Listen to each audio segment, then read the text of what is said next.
নমস্কার, আমি অপু। অপুর সংসারে সকলকে স্বাগত জানাই। আশা করি সকলে ভালো আছেন। আজকে একদম অমৃত স্বাদের একটা সন্দেশ বানাবো। মাত্র দুটো জিনিস বাড়িতে থাকলেই এই সন্দেশটা খুব সহজে বানিয়ে ফেলতে পারবেন, আর বানিয়ে বেশ কিছুদিন সংরক্ষণ করেও খেতে পারবেন। তো চলুন আর কথা না বাড়িয়ে রেসিপিটা শুরু করি। আমি একটা কড়াইতে নিয়ে নিয়েছি 1 লিটার দুধ। এটা বাড়ির গরুর দুধ, আর যদি অসুবিধা থাকে তাহলে প্যাকেট দুধ দিয়েও করতে পারেন। এখন দুধটা একটু ফুটিয়ে ছানা কেটে নেব। দুধটা প্রথমে ফুটিয়ে নিয়েছি, তারপর 1 চামচ ছানা কাটা পাউডার দিয়ে দুধটা ছানা কেটে নিয়েছি। আমি ছানা কাটা পাউডার দিয়ে কেটেছি, আপনারা চাইলে লেবুর রস কিংবা ভিনিগার যে কোনো কিছু দিয়ে কাটতে পারেন। তবে যাই দিয়ে ছানা কাটেন না কেন, দুধটাকে আগে ফুটিয়ে নেবেন, তারপর গ্যাসের ফ্লেম অফ করে তারপরে ছানাটা কাটবেন। এতে ছানাটা খুব স্মুথ হয়, নরম হয়, আর মিষ্টিও খুব ভালো হয়। এবার ছানার জলটা একটা ছাঁকনিতে ছেঁকে নিলাম।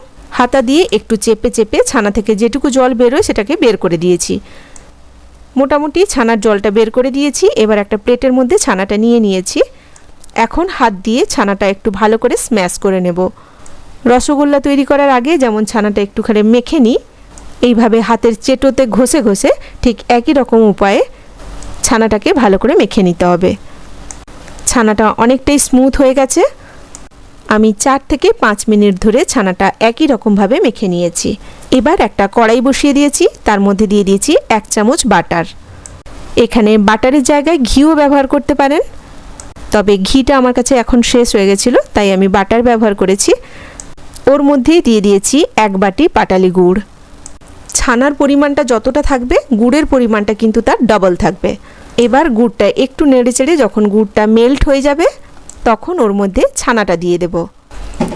ছানাটাকে ভালো করে গুড়ের সাথে মাখিয়ে নিতে হবে। ছানা আর গুড় একসাথে খুব ভালো করে মেখে নিয়েছি। গ্যাসের ফ্লেমটা মিডিয়াম রেখে এইভাবে 5 থেকে 7 মিনিট নেড়ে নিয়েছি। ছানাটা যখন ধীরে ধীরে শক্ত হতে শুরু করবে, তখন গ্যাসের ফ্লেমটা লো করে দেবেন। গ্যাসের ফ্লেমটা লো করার পরেও আরও মিনিট 5 আমি একই রকমভাবে নেড়ে নিয়েছি।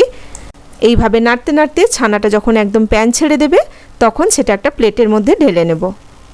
প্লেটে ঢেলে একদম ঠান্ডা হওয়া অবধি অপেক্ষা করা যাবে না। গরম গরম অবস্থায় ছানাটাকে একটু ভালো করে মেখে নিতে হবে। হাতে একটু গরম লাগবে, কিন্তু একটু হালকা গরম থাকতেই ছানাটা ভালো করে মেখে নিতে হবে। বেশি ঠান্ডা হয়ে গেলে ছানাটা কিন্তু আর স্মুথ করে মাখা যাবে না। আমি প্রায় 4-5 মিনিট ধরে ছানাটাকে আবার একবার ভালো করে মেখে নিয়েছি। এখন ছানাটা অনেকটাই স্মুথ হয়ে গেছে। এবার এখান থেকে আমি ছোট ছোট লেচি কেটে নিয়েছি। যেহেতু আমি গোল সন্দেশ বানাবো, তাই হাত দিয়ে গোল গোল বলের মতো তৈরি করে নিয়েছি। আপনারা চাইলে যে কোনো শেপে সন্দেশটা কিন্তু বানিয়ে নিতে পারেন। এবার সন্দেশগুলোকে প্রথমে গোল করে নিয়েছি, তারপর হাত দিয়ে একটু চেপে চ্যাপটা করে একটা সরু কাঠি দিয়ে ওপরটায় সুন্দর করে এইভাবে ঘুরিয়ে ঘুরিয়ে ডিজাইন করে দিয়েছি। চারদিক দিয়ে এইভাবে ছোট ছোট দাগ কেটে দিব, আর মাঝখানে আঙুলটা একটু প্রেস করে একটা হালকা ছোট্ট করে গর্ত করে দেব।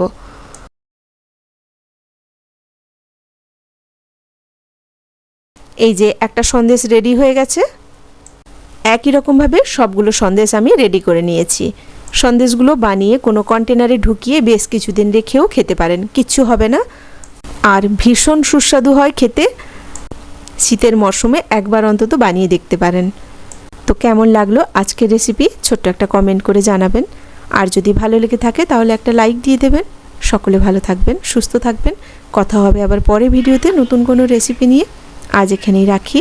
নমস্কার।